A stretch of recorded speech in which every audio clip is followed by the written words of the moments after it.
అవును, నీ పేరేంటన్నా? తులసి అంటారు. అరే, మంచి పేరు కదా.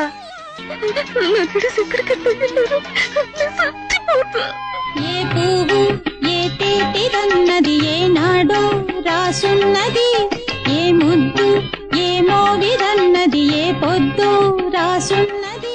బంధాలై పెనవేయు వయసుకు ఒంటరిగా ఎట్ట బ్రతుకుతాయ్యా? నా కోసం ఎదురు చూడకుండా ఇంకెవరిని పెళ్లి చేసుకుని ఇందులో రాశాను.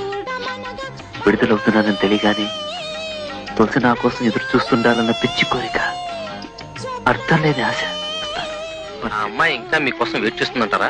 తెలీదు. ఏనాటిదో అనురాగం ఆనాటిది, ఆవేశం ఏనాడు కలిగెను